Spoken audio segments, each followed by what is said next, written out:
ये ZBC की Urdu service है। पेश खिदमत है हालात हाजिरा का प्रोग्राम सैरबीन। ये प्रोग्राम हर रोज रात 8 बजे हमारे YouTube चैनल पर पेश किया जाता है।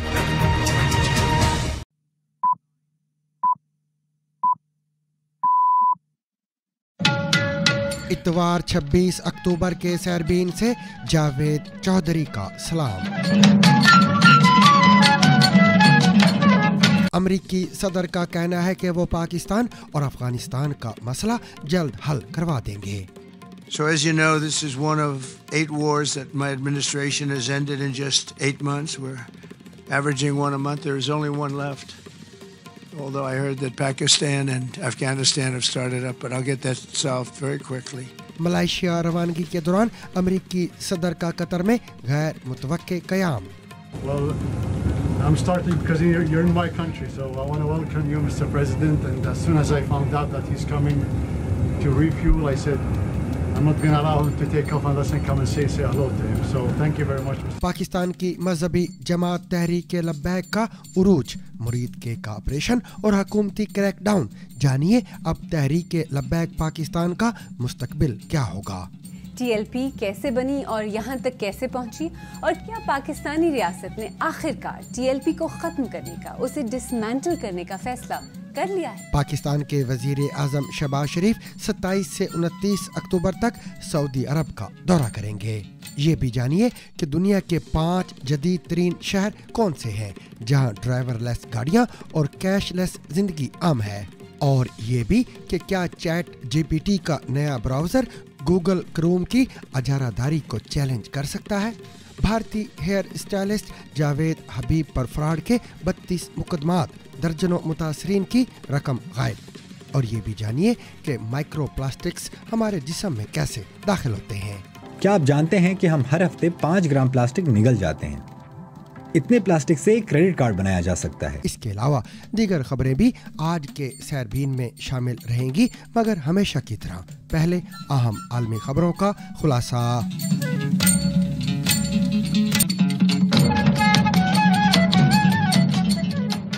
अमरीकी सदर डोनाल्ड ट्रंप का कहना है कि वो पाकिस्तान और अफगानिस्तान के दरमियान तनाज़ा जल्द हल करवा देंगे। मलेशिया में कंबोडिया और थाईलैंड के दरमियान अमन मुआहदे पर दस्तखत के मौके पर बात करते हुए अमरीकी सदर का कहना था कि जैसा कि आप जानते ही हैं कि ये उन 8 जंगों में से एक है जो मेरी इंतज़ामिया ने गुज़िश्ता 8 माह में ख़त्म करवाई हैं। ये औसतन हर माह एक जंग बंद करवाने के बराबर है। अब सिर्फ एक ही बाकी है। मैंने सुना है कि पाकिस्तान और अफगानिस्तान ने जंग शुरू कर दी है, लेकिन मैं बहुत जल्द ये हल करवा दूंगा। So as you know, this is one of 8 wars that my administration has ended in just 8 months. We're averaging one a month. There is only one left. Although I heard that Pakistan and Afghanistan have started up, but I'll get that solved very quickly. I know them both, and the Pakistan, the Field Marshal and the Prime Minister are great people, and I have no doubt we're going to get that done quickly. That one started up a few days ago.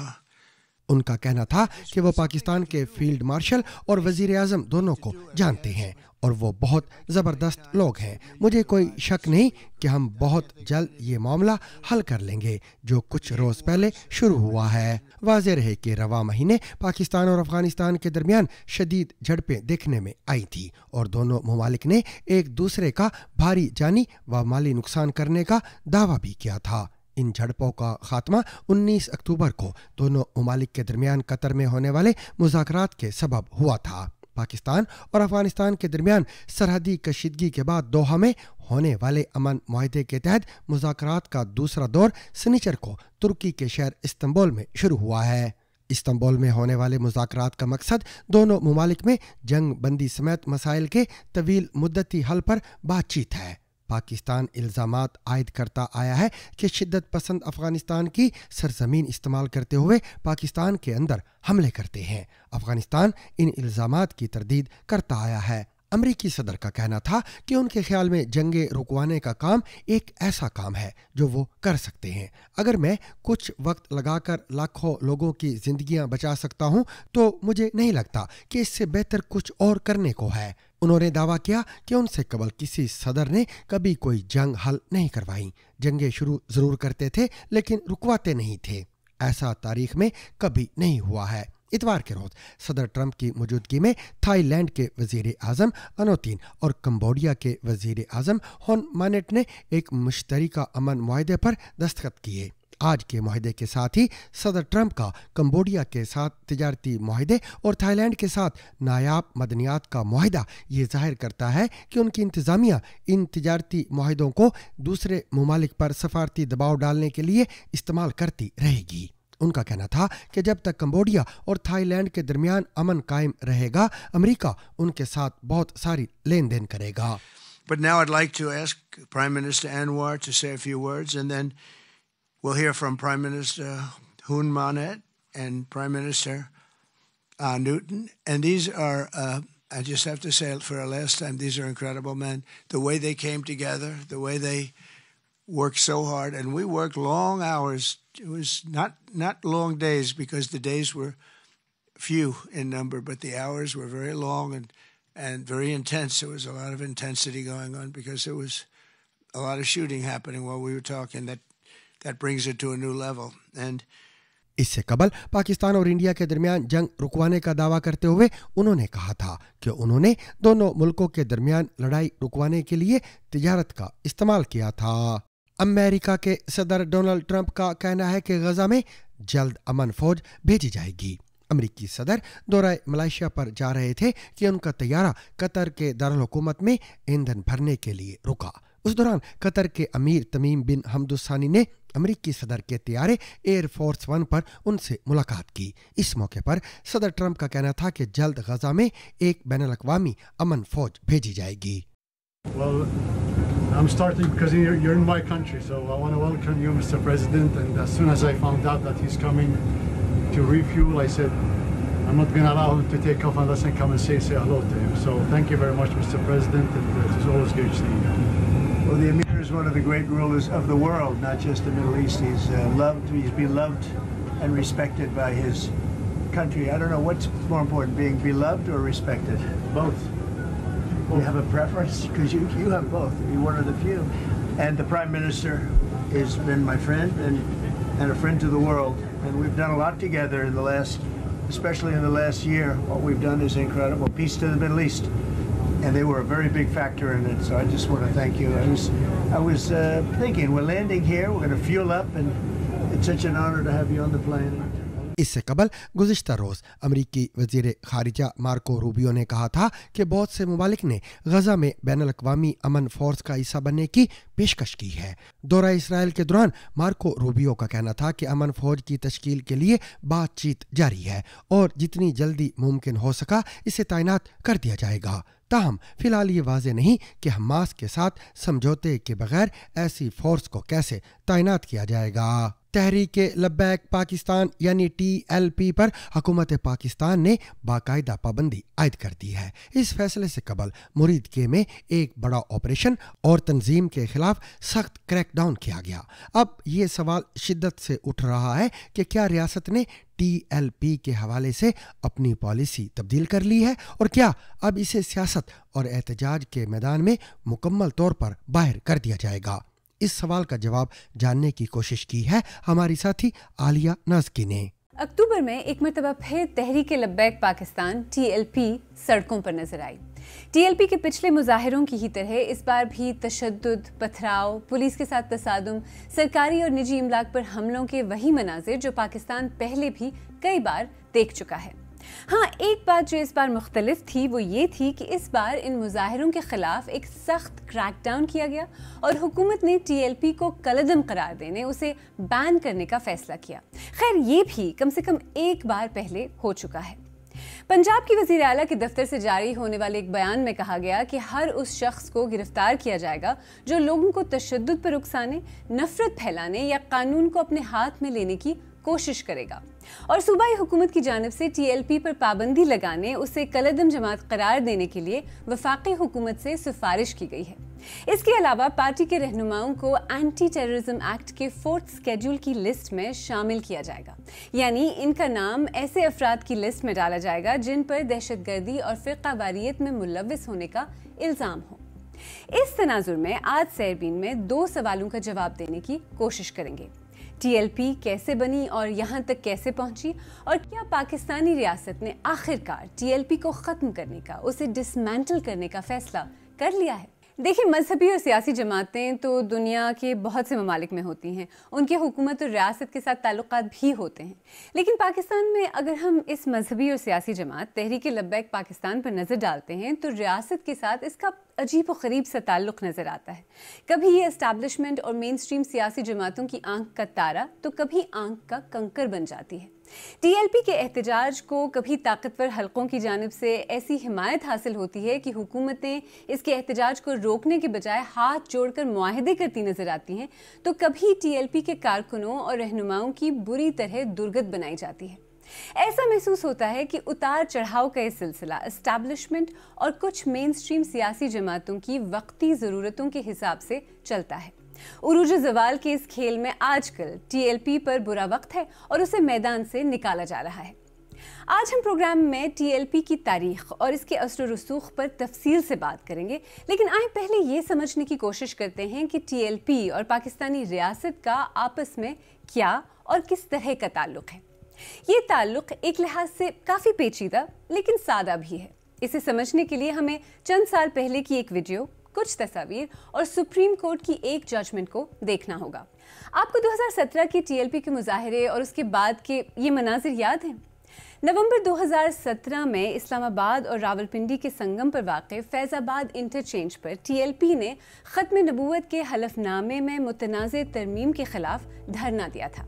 धरने के नतीजे में इस्लामाबाद में निज़ाम ज़िंदगी बुरी तरह मुतासिर हुआ था, जिसके बाद पुलिस ने उन्हें हटाने के लिए ऑपरेशन किया जो नाकाम रहा और TLP की हिमायत में मुल्क के मुख्तलिफ शहरों में एहतजाज और मुजाहरे शुरू हो गए थे, जिसके बाद फौज की सालसी से ये तनाज़ा एक मुआहदे के नतीजे में ख़त्म हुआ।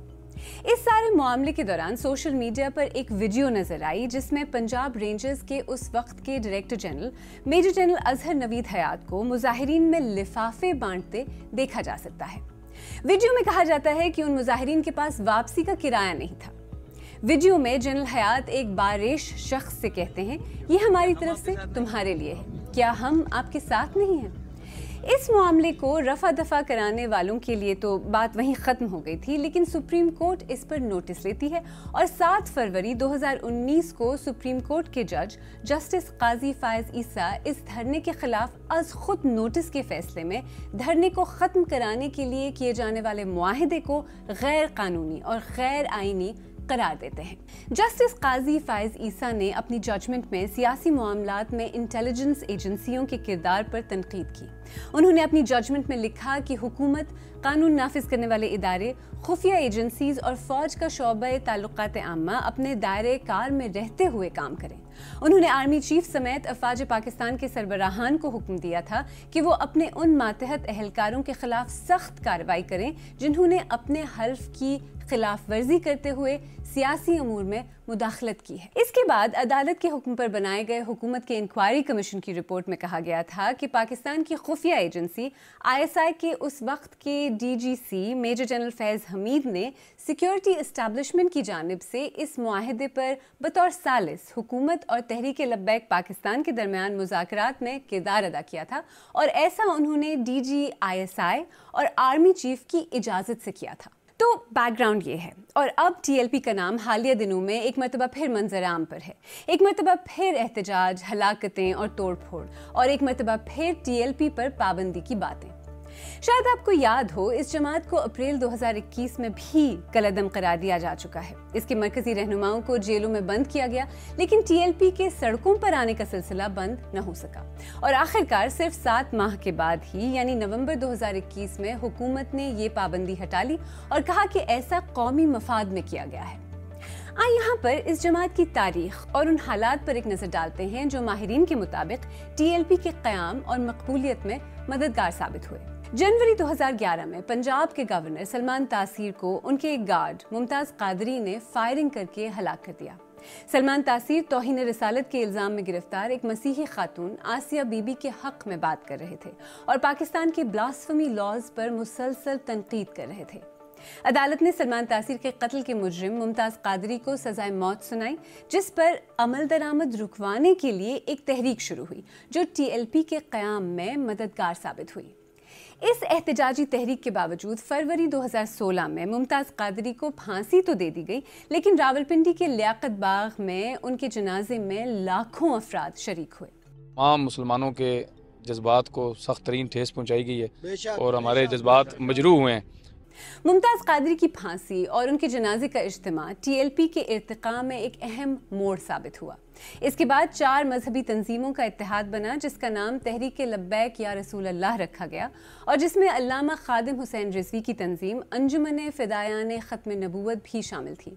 ये वही खादिम हुसैन रिजवी हैं जिन्होंने फिर अगले साल यानी 2017 में तहरीक लब्बैक पाकिस्तान की बुनियाद रखी।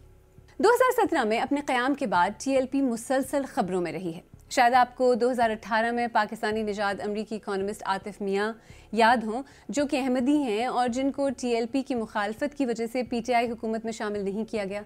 फिर उसी साल तौहीन मजहब के केस में आसिया बीबी की रिहाई के खिलाफ धरने और फ्रांसीसी सदर इमानुएल मैक्रों के खिलाफ 2020 में होने वाले मुजाहरे, हर बार TLP का नाम सामने आता रहा। 2020 में खादिम हुसैन रिजवी की वफात के बाद से उनके बेटे साद रिजवी ने पार्टी की क़यादत संभाली हुई है। TLP की सियासत और सरगर्मियों पर नज़र रखने वाले मुबस्सिरीन और सहाफ़ियों के मुताबिक इस जमात के वजूद में आने, मकबूलियत और असर रसूख में इजाफे के साथ पाकिस्तान में तौहीन मजहब के इल्ज़ामात और ऐसे वाक़यात में इजाफा हुआ है जिसमें बेकाबू हुजूम के हाथों लोगों की हलाकतें हुई हैं। मसलन इसी साल अप्रैल में कराची में अहमदियों की एक इमारत पर सैकड़ों अफराद के हमले के दौरान एक अहमदी शख्स लईक अहमद चीमा को मार मार कर हलाक कर दिया गया। पुलिस ने जो केस रजिस्टर किया उसके मुताबिक वो हुजूम तहरीक लब्बैक के कारकुनों और हामियों का था। पुलिस के मुताबिक इस वाक़े में तहरीक लब्बैक पाकिस्तान के 15 कारकुनों को गिरफ्तार किया गया, जिनमें एक मुंतखब यूनियन काउंसिल का चेयरमैन भी शामिल था। फरवरी 2023 में सूबे पंजाब के इलाके ननकाना साहब में एक हुजूम ने पुलिस स्टेशन पर हमला करके तौहीन मजहब के इल्ज़ाम में हिरासत में लिए जाने वाले वारिस अली नामी शख्स को ज़बरदस्ती बाहर निकाला और हलाक कर दिया। पुलिस के मुताबिक 800 लोगों के खिलाफ FIR काटी गई, 75 से ज़्यादा को गिरफ्तार किया गया, जिनमें 10 TLP के कारकुन भी शामिल हैं और इनमें TLP के ऐसे कारकुन भी शामिल हैं जिन्होंने मुबैना तौर पर मसाजिद से ऐलान करके लोगों को उकसाया। कई वाक़यात में हमलावर TLP की हिमायत में या वो नारे लगा रहे थे जो TLP के कारकुन लगाते हैं। हमने हुजूम के हाथों हलाकतों के ऐसे वाक़यात और TLP के खिलाफ मौजूदा ऑपरेशन के बारे में पार्टी का मौक़िफ़ जानने के लिए TLP से राब्ता किया और उन्हें ये सवालात भेजे। TLP की जानिब से इन सवालों के जवाबात हमें अभी तक मौसूल नहीं हुए हैं। यहाँ एक सवाल जहन में ये भी आता है कि माजी में जब TLP पर पाबंदी लगी थी, क्या उस वक्त पाबंदी से TLP और उसकी सरगर्मियों पर कोई फ़र्क पड़ा था? हमारे साथी रूहान अहमद TLP को काफ़ी करीब से कवर करते रहे हैं। तो 2021 की पाबंदी की आपने बात की, उस वक्त और इस वक्त की पाबंदी में जो बुनियादी फ़र्क मुझे नज़र आ रहा है वो ये था कि उस वक्त इमरान खान साहब की हुकूमत थी मरकज़ में और पंजाब में भी, लेकिन जो हुकूमती इदारे थे वो तमाम इदारे एक पेज पर नहीं थे इस पाबंदी के हवाले से। क्योंकि आपको याद होगा कि जब ये पाबंदी लग गई थी और जब ये हटाई गई है, उस वक्त TLP अपना एक क्राउड इकट्ठा करके इस्लामाबाद की तरफ मार्च कर रही थी और वो पंजाब में अपने कारकुनान को जमा करने में कामयाब हो गई थी। और तहरीक लब्बैक का बढ़ता हुआ असर रसूख सिर्फ पाकिस्तान तक ही महदूद नहीं है, बल्कि ये बरतानिया और फ्रांस समेत यूरोप के कई ममालिक तक फैल चुका है। यहाँ बरतानिया में कमीशन फॉर काउंटरिंग एक्सट्रीमिज्म के लिए तैयार की जाने वाली एक रिपोर्ट में तहरीक लब्बैक को बरतानवी मुआशरे के लिए खतरा करार दिया गया है। मार्च 2024 की इस रिपोर्ट में खबरदार किया गया है कि बरतानिया में तौहीन मजहब से मुतल्लिक एक्टिविज्म या सरगर्मियाँ जोर पकड़ रही हैं और ज़्यादा मुनज़्ज़म हो रही हैं। तो अब 2021 के बाद जब एक बार फिर TLP पर पाबंदी के फैसले की बात हो रही है, तो क्या इससे TLP पर कोई फ़र्क पड़ेगा? जब आप पर पाबंदी लग जाती है तो उसके बाद आप जलसे जुलूस नहीं कर सकते, आप जो है वो चंदा इकट्ठा नहीं कर सकते। अगर हम ये देखते हैं कि TLP एक बार फिर सड़कों पर आने के काबिल रहती है, तो उसका मतलब ये है कि वो पाबंदी ने अपना काम नहीं किया। TLP की स्ट्रीट पावर माजी के मुकाबले में अब उतनी नहीं है। जो हमने अभी देखा جو غزہ کے حوالے سے ان کا مارچ تھا، اس کا بنیادی فرق جو مجھے نظر آتا ہے وہ یہ ہے کہ TLP کی جو طاقت ہے وہ اس کے نعروں سے اور اس کے منشور سے جڑی ہے، اور ان کی سیاست جو ہے وہ ہمیشہ اس بات کی گرد گھومتی رہی ہے کہ وہ یہ دعویٰ کرتے ہیں کہ ہم توہین مذہب یا توہین رسالت کے خلاف کھڑی ہوئی دیوار ہیں۔ اگر ایسا کوئی واقعہ ہوتا ہے تو مجھے لگتا ہے کہ شاید وہ کوئی کراؤڈ اکٹھا کرنے میں کامیاب ہو جائیں، لیکن جب تک ان کے پاس کوئی ایسا موضوع نہیں آتا جن پر وہ اپنی سپورٹ بیس کو دوبارہ اکٹھا کر سکیں، تب تک میرا نہیں خیال کہ وہ اسٹریٹ پاور کا مظاہرہ کر سکیں گے۔ اگر آپ یہ بات ذہن میں رکھیں کہ TLP کا قیام ہی ایک احتجاجی تحریک کے نتیجے میں ہوا، تو یہ بات بھی سمجھ میں آ جاتی ہے کہ TLP عموماً مظاہروں اور احتجاج کے ذریعے ہی اپنا کام کیوں کرتی ہے، اور آج تک اکثر یہ احتجاج حکومت کے ساتھ ایگریمنٹس اور معاہدوں پر ختم ہوئے ہیں۔ نومبر 2017 میں TLP نے اپنا پہلا بڑا احتجاج کیا، جس کے بعد حکومت کے ساتھ معاہدہ ہوا اور سپریم کورٹ نے اس معاہدے کو سیاست میں فوج کی مداخلت قرار دیا۔ اس کا ذکر ہم پروگرام میں پہلے کر چکے ہیں۔ اس کے بعد اپریل 2018 میں TLP نے 12 روز تک احتجاجاً پنجاب کی بڑی سڑکیں بند کر دیں۔ اس بار بھی بات حکومت اور TLP کے درمیان اگریمنٹ پر ختم ہوئی، اور اس کے بعد تقریباً ہر سال احتجاج اور معاہدے ہوتے رہے۔ اتنے سارے اگریمنٹس کے بعد اب جو یہ بظاہر کریک ڈاؤن ہوا ہے، کیا یہ ریاست کی پالیسی میں ایک بڑی تبدیلی کی طرف اشارہ ہے، یا پھر یہ وہی پکچر ہے جو ہم پہلے دیکھ چکے ہیں؟ میں نے یہی سوال لاہور میں سیاسی امور کے تجزیہ کار احمد اعجاز سے پوچھا۔ ریاست اپنی پالیسی میں تبدیلی لا رہی ہے، اور اس کریک ڈاؤن میں بہت واضح اشارے ہمیں دکھائی دیے ہیں۔ جو گزشتہ احتجاجوں میں ہم دیکھتے تھے کہ پولیس جو ہے وہ پیچھے کی طرف چلی جاتی تھی یا یکسو نظر نہیں آتی تھی، اس کی صاف ظاہر کہ بہت ساری وجوہات تھیں، جیسا کہ اگر ریاست کے کسی بھی موقف میں متزلزل ہوتی ہے ریاست، تو نیچے حکومت متزلزل ہوتی تھی، پھر اس پر عمل کرنے والے جو ادارے جیسا کہ پولیس کا ادارہ ہے وہ بھی متزلزل ہوتے تھے۔ تو اس دفعہ ایسا لگ رہا تھا کہ پالیسی اوپر سے لے کر نیچے تک وہ اس میں کوئی وہ غیر متزلزل ہے، اس لیے ہمیں اس میں بہت کلیئرٹی نظر آتی ہے، اور حکومتی جو عہدے داران ہیں جو انہوں نے بیانات دیے میڈیا پر آ کر، تو ان میں یہ ہمیں واضح طور پر ان کے ہاں کلیئرٹی نظر آتی تھی، اور یہ جو کلیئرٹی ہے یہ ریاست کی پالیسی میں تبدیلی کی طرف اشارہ کر رہی ہے۔ پاکستان میں 2018 کے بعد اور بالخصوص 2022 میں جو ایک نیا ہائیبرڈ نظام جو تشکیل پایا ہے، اس میں کسی بھی پریشر گروپ کی اب ریاست کو ایسا ضرورت نہیں رہی جیسا کہ اس کی ماضی میں ضرورت رہتی تھی۔ TLP کا معاشرے میں، ملک کی سیاست میں اثر و رسوخ پچھلے 2 عام انتخابات میں بھی نظر آیا ہے۔ 2024 کے الیکشنز میں TLP کو پاکستان بھر میں تقریباً 29 لاکھ ووٹ ملے، جو 2018 کے الیکشن سے تقریباً 7.5 لاکھ زیادہ تھے۔ گیلپ سروے کے مطابق 2024 کے انتخابات میں پاکستان تحریک انصاف اور اس کے آزاد حیثیت سے لڑنے والے امیدواروں کو 1.80 کروڑ سے زیادہ ووٹ ملے، اور مسلم لیگ نون کو تقریباً 1.40 کروڑ ووٹ ملے۔ سوال یہ ہے کہ TLP کے جو 29 لاکھ ووٹ تھے، اور جن میں سے 30,000 ووٹ تو صرف اسلام آباد کے لوگوں نے دیے تھے، TLP کے ان ووٹوں نے ان قوتوں کی کیسے مدد کی جو انتخابات کو مینیپولیٹ کرنا یا ان پر اثر انداز ہونا چاہتے تھے؟ اس وقت چونکہ انتخابات میں 1.5-2 سال رہ گئے تھے، تو PTI کی اس وقت کی حکومت کے دماغ میں کہیں نہ کہیں یہ بات تھی کہ یہ جو پابندی ہے TLP پر، وہ ان کو سیاسی نقصان پہنچا سکتی ہے انتخابات میں۔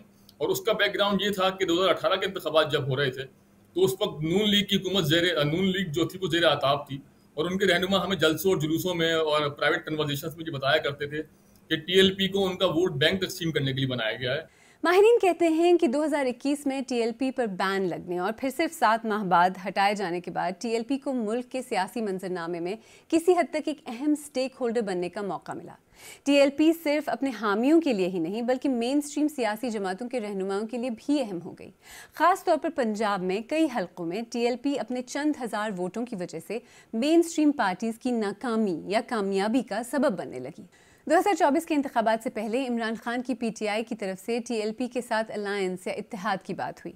PTI کے سینیٹر اعجاز چودھری نے سعد حسن رضوی سے ملاقات کی، حالانکہ دیگر رہنما اس سے انکار کرتے رہے۔ مختلف الیکشنز میں PTI اور مسلم لیگ نون کی TLP کے ساتھ مقامی سطح پر انڈرسٹینڈنگ ہوتی رہی ہے۔ اس سب سے پاکستانی سیاست کے بارے میں جو بات واضح ہوتی ہے وہ یہ ہے کہ پاکستانی سیاسی جماعتیں معاشرے کو ڈی ریڈیکلائز کرنے کی بات تو کرتی ہیں، لیکن انتخابات میں ووٹ جیتنے کے لیے اکثر ریڈیکل گروپس کا سہارا بھی لیتی ہیں۔ جہاں تک ٹی ایل پی کی مقبولیت کا سوال ہے، اس بین سے اس پر کیا اثر پڑے گا، اور کیا اس وقت ٹی ایل پی کی انتخابی مقبولیت اور اسٹریٹ پاور اتنی ہے کہ وہ اس بین سے کسی طرح نمٹ سکے؟ دیکھیے، یہ جماعت جو ہے، یہ بطور مذہبی جماعت کے یا بطور سیاسی جماعت کے، اس کی جو تشکیل ہے یا اس کی جو بنیاد ہے وہ ایک دہائی کے اندر کی باتیں ہیں۔ ایک دہائی میں یہ جماعت بن رہی ہے، اس سے پہلے ان کے جو مرکزی جو لیڈر تھے وہ زیادہ نمایاں نہیں تھے، یعنی کہ جو ان کی اپنی مقبولیت تھی یا اس جماعت کی جو مقبولیت تھی وہ کسی آرگینک طریقہ کار کے تحت نہیں تھی، ایک سماجی ارتقاء کے نتیجے میں نہیں تھی، وہ صاف ظاہر ہے کہ پیدا شدہ تھی۔ جو مقبولیت یا جو ضرورت کے تحت پیدا چیزیں ہوتی ہیں وہ ان کو معاشرے میں پنپنے کا نہ تو وقت ملتا ہے، نہ وہ اس کی ضرورت محسوس کرتی ہیں۔ اس طرح کی جماعتیں جیسے جیسے ہماری ریاست نے ضرورت کے تحت مختلف جماعتوں کو اپنی پراکسی کے طور پہ استعمال کیا، پھر جب اس پراکسی کی ضرورت نہ رہی تو اس جماعت کا اختتام ہم نے بہت جلدی کے ساتھ دیکھا ہے اور بہت بے دردی کے ساتھ دیکھا ہے۔ ہمارے ہاں یہ خیال کرنا کہ ایک سیاسی جماعت کوئی اپنی روٹس بنا چکی ہوگی، اس نے 30 لاکھ ووٹ لے لیے یا اس نے پچھلے الیکشن میں 20-22 لاکھ کے قریب ووٹ لیے تو وہ کوئی 10-20-25 ہزار لوگوں کو باہر نکال سکے گی، تو یہ وہ لمحے پر منحصر ہوتا ہے۔ اگر وہ لمحہ اس کی ریاست اگر اس کے سرپرستی نہ کرے تو میرے خیال میں ایسا لوگ نہیں نکلے۔ پروگرام کے آغاز میں ہم نے 2 سوال پوچھے تھے۔ پہلا سوال تھا کہ تحریک لبیک پاکستان کیسے بنی اور یہاں تک کیسے پہنچی۔ اس کا جواب کسی حد تک واضح ہے۔ آج پروگرام میں ہم نے ان حالات کو سمجھنے کی کوشش کی جن سے اس جماعت کو طاقتور بننے میں مدد ملی۔ اس جماعت کی کچھ گروتھ آرگینک تھی، لیکن کس طرح طاقتور حلقوں کے وقتی اہداف نے ٹی ایل پی کو شہروں کو مفلوج کرنے کی صلاحیت دی اور اس کے اثر و رسوخ کو نہ صرف پاکستان بلکہ پاکستان سے باہر تک پہنچا دیا ہے۔ اسی پہلے سوال کا جواب دوسرے سوال سے کسی حد تک کنیکٹڈ ہے کہ کیا پاکستانی ریاست نے آخرکار ٹی ایل پی کو ختم کرنے کا، اسے ڈسمینٹل کرنے کا فیصلہ کر لیا ہے؟ اگر ماضی کو دیکھا جائے تو ایسا مشکل نظر آتا ہے۔ سیاسی اور ملٹری اسٹیبلشمنٹ کے ٹی ایل پی کے ساتھ تعلقات اس سارے معاملے کو کمپلیکیٹ کرتے ہیں۔ اور دیکھیں، اصل بات تو یہ ہے نا کہ سیاسی یا مذہبی جماعتوں کو بنانا اور ختم کرنا عوام کا اختیار ہونا چاہیے۔ جب ایسا نہیں ہوتا اور ان جماعتوں کو اداروں، سیاسی جماعتوں اور اسٹیبلشمنٹ کے ایجنڈاز اور مفادات کے لیے استعمال کیا جاتا ہے تو پھر حالات پر قابو پانا مشکل ہو جاتا ہے۔ پاکستان کے مقتدر حلقوں کے لیے اس میں شاید یہی سبق ہے۔ پاکستان کے دفتر خارجہ کا کہنا ہے کہ وزیر اعظم شہباز شریف سعودی عرب کے ولی عہد محمد بن سلمان کی دعوت پر 27 اکتوبر سے 29 اکتوبر 2025 تک ریاض کا دورہ کریں گے۔ دفتر خارجہ کی جانب سے جاری بیان کے مطابق اس دورے میں وزیر اعظم کے ہمراہ ایک اعلیٰ سطحی وفد بھی ہوگا، جس میں نائب وزیر اعظم سینیٹر اسحاق ڈار سمیت وفاقی کابینہ کے اہم وزراء شامل ہوں گے۔ وزیر اعظم کی سربراہی میں جانے والا وفد 9ویں مستقبل سرمایہ کاری اقدام یعنی FII9 کانفرنس میں شرکت کرے گا۔ سعودی عرب میں اپنے قیام کے دوران وزیر اعظم سعودی قیادت سے تجارت، سرمایہ کاری، توانائی اور افرادی قوت کے شعبوں میں تعاون بڑھانے کے مواقع پر تبادلہ خیال کریں گے۔ FII9 کے موقع پر وزیر اعظم کانفرنس میں شریک دیگر شریک ممالک کے رہنماؤں اور بین الاقوامی تنظیموں کے سربراہان سے ملاقاتیں بھی کریں گے۔ گلوبل انوویشن انڈیکس کے مطابق ٹیکنالوجی اور جدت کے لحاظ سے دنیا کے 5 سب سے جدید شہروں میں ہانگ کانگ، جاپان کا ٹوکیو اور یوکوہاما، امریکہ کا سان فرانسسکو، چین کا بیجنگ اور جنوبی کوریا کا سیول شامل ہیں۔ ان شہروں میں مصنوعی ذہانت، خود کار گاڑیاں، کیش لیس ادائیگی کے نظام اور جدید ڈیجیٹل سہولیات روزمرہ زندگی کا حصہ بن چکی ہیں۔ چین کے شینزن اور ہانگ کانگ میں دکاندار QR کوڈ کے ذریعے ادائیگی لیتے ہیں۔ جاپان میں خود کار ہوٹل سروسز اور روبوٹ عملہ بھی موجود ہے۔ سان فرانسسکو میں بغیر ڈرائیور گاڑیاں عام ہو چکی ہیں۔ بیجنگ میں روبو ٹیکسیز چلتی ہیں، جبکہ سیول میں کیش لیس اسٹور اور سمارٹ گھروں کا نظام عام ہے۔ یہ شہر دنیا کو اس سمت لے جا رہے ہیں جہاں ٹیکنالوجی روزمرہ زندگی کا بنیادی جزو بن چکی ہے۔ Artificial intelligence company open AI ने अपना नया ब्राउज़र अटलस मुतारिफ कराया है, जिसे दुनिया के मकबूल तरीन ब्राउज़र गूगल क्रोम के लिए एक बड़ा चैलेंज समझा जा रहा है। ये ब्राउज़र सार्फिन को चैट जीपीटी की तर्ज पर सर्च, खुलासा, मवाजना और तज्जिया करने की सहूलत फराहम करता है। इसमें शामिल एजेंट मोड की मदद से सार्फिन ऑनलाइन खरीदारी, सफरी मनसूबाबंदी और डाटा रिसर्च को बराह रास्त चैट के जरिए अंजाम दे सकेंगे। ओपन एआई ने ई कॉमर्स प्लेटफॉर्म्स जैसे एक्सपीडिया, शॉपिफाई और बुकिंग.com से भी शराकत दारी का ऐलान किया है। ताहम माहिरीन के मुताबिक अगरचे अटलस ब्राउजिंग का नया तजर्बा फराहम करेगा, मगर गूगल क्रोम अब भी 71.9% आलमी मार्केट शेयर के साथ सबसे मजबूत पोजीशन पर है। फिलहाल अटलस चैट जीपीटी सिर्फ मैक ओएस पर दस्तयाब है, जबकि जल्द ही आईओएस, विंडोज और एंड्रॉयड पर भी लॉन्च किया जाएगा। माहिरीन का कहना है कि अगर अटलस सार्फिन का एतमाद हासिल करने में कामयाब हुआ तो ये पहली बार गूगल क्रोम की दहाइयों पुरानी बर्तरी को हकीकी चैलेंज दे सकता है। भारत के मारूफ हेयर स्टाइलिस्ट जावेद हबीब के खिलाफ उत्तर प्रदेश के जिला सुंभल में फ्रॉड के 32 मुकदमात दर्ज किए गए हैं। पुलिस के मुताबिक दर्जनों अफराद ने फॉलिकल ग्लोबल कंपनी के जरिए 5 से 7 लाख रुपए तक सरमायाकारी की थी, जिसमें जावेद हबीब और उनके बेटे अनस हबीब के नाम और तस्वीर इस्तेमाल की गई थी। मुतासिरीन का कहना है कि उन्हें कंपनी की जानिब से 20 से 30% माहाना मुनाफे का लालच दिया गया था, लेकिन 2 साल गुजरने के बावजूद किसी की रकम वापस नहीं मिली। पुलिस का कहना है कि इस स्कीम के तहत तकरीबन 5 से 7 करोड़ रुपए का फ्रॉड हुआ है। जावेद हबीब के वकील ने मौक़िफ़ इख्तियार किया है कि उनका कंपनी से कोई बराह रास्त ताल्लुक नहीं और उन्होंने सिर्फ एक सेमिनार में बतौर मेहमान खसूसी शिरकत की थी। पुलिस ने जावेद हबीब को बयान के लिए नोटिस जारी किया है, जबकि उनके खिलाफ सर्च वारंट भी जारी किया गया है। साइंसदानों के मुताबिक हम हर हफ्ते औसतन 5 ग्राम तक प्लास्टिक खा जाते हैं, जो एक क्रेडिट कार्ड बनाने के लिए काफ़ी होता है। ये माइक्रो प्लास्टिक्स हमारी रोज़मर्रा ज़िंदगी के हर हिस्से में मौजूद हैं, चाहे वो खाना हो, पीने का पानी हो या सांस लेने की हवा। तहकीकात से पता चला है कि ये बारीक ज़र्रात इंसानी खून, फेफड़ों और यहाँ तक के माँ के दूध में भी पाए गए हैं। माहिरीन अभी ये समझने की कोशिश कर रहे हैं कि माइक्रोप्लास्टिक्स का इंसानी सेहत पर क्या असर पड़ रहा है और हम इनके खतरात से खुद को किस तरह महफूज रख सकते हैं। क्या आप जानते हैं कि हम हर हफ्ते 5 ग्राम प्लास्टिक निगल जाते हैं? इतने प्लास्टिक से एक क्रेडिट कार्ड बनाया जा सकता है। माइक्रोप्लास्टिक्स उस हवा में हैं जिसमें हम सांस लेते हैं, खाने में जो हम खाते हैं और पानी में जो हम पीते हैं। जब प्लास्टिक फ्रिक्शन या सूरज की रोशनी और माइक्रोब्स की वजह से टूटता है तो 1000 नैनोमीटर से 5 मिलीमीटर तक के छोटे टुकड़े बनते हैं। ये माइक्रोप्लास्टिक्स हैं और ये हर जगह हैं। ये न सिर्फ हमारी दुनिया को आलूदा कर रहे हैं, बल्कि ये आपको भी आलूदा कर रहे हैं। हम ये भी जानते हैं कि माइक्रोप्लास्टिक्स हमें बहुत दूर दराज इलाकों में मिल रहे हैं, चाहे वो आर्कटिक हो या ऐसे जानवरों में जो कभी प्लास्टिक के करीब नहीं आए। लिहाजा ये कहना काफी माकूल है कि हम सब माइक्रोप्लास्टिक्स से मुतासिर हो रहे हैं। तो माइक्रोप्लास्टिक्स हमारे जिस्म में कैसे दाखिल होते हैं? आमतौर पर सांस के जरिए। जब हम सांस लेते हैं तो प्लास्टिक के छोटे टुकड़े इस हवा के साथ अंदर चले जाते हैं।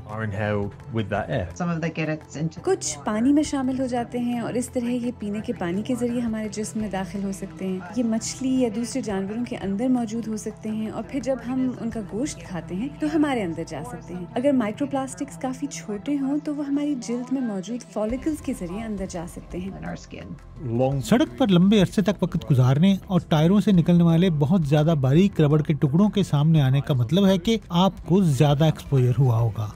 माइक्रोप्लास्टिक्स हमारी सेहत को ऐसे तरीकों से मुतासिर कर रहे हैं जिन्हें हमने समझना अब शुरू किया है। वो खून की नलियों में दाखिल होकर पूरे जिस्म में फैल सकते हैं। साइंटिस्ट ने उन्हें जिस्म के तकरीबन हर हिस्से में, यानी खून और यहाँ तक कि माँ के दूध में भी पाया है। तहकीक से पता चलता है कि वो सोजिश और हार्मोन्स में भी खलल पैदा कर सकते हैं।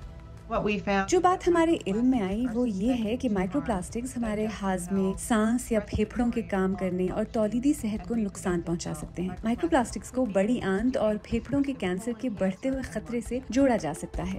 माहिरीन का कहना है कि माइक्रो प्लास्टिक से मुतासिर होने के खतरे को खत्म करना अमली तौर पर नामुमकिन है, लेकिन प्लास्टिक्स का एक्सपोजर कम करने के तरीके मौजूद हैं। ऐसा करने के लिए 5 अमली तरीके हैं जो अभी से शुरू किए जा सकते हैं। प्लास्टिक कंटेनर्स में खाने को गर्म करने से मुकम्मल तौर पर गुरेज करें। ये प्लास्टिक को तोड़ सकता है, माइक्रो प्लास्टिक्स को खारिज कर सकता है और नुकसानदेह केमिकल्स को हमारे खाने में मिला सकता है। सिंगल यूज प्लास्टिक्स का इस्तेमाल छोड़ दें, जैसे कि प्लास्टिक की पानी की बोतल की जगह स्टेनलेस स्टील का इस्तेमाल करें। माइक्रो प्लास्टिक्स नलके के पानी में भी पाए गए हैं, लिहाजा फिल्टर्ड पानी का इस्तेमाल एक दानिशमंदाना इकदाम है। यहाँ तक कि टी बैग्स पर भी जब आप खौलता हुआ पानी डालते हैं तो माइक्रो प्लास्टिक्स खारिज हो सकते हैं। लूज लीफ टी का इस्तेमाल करें। हेपा फिल्टर वैक्यूम्स का इस्तेमाल करें ताकि धूल न उठे। खाने से पहले हाथ धोएं और जूते दरवाजे पर छोड़ें।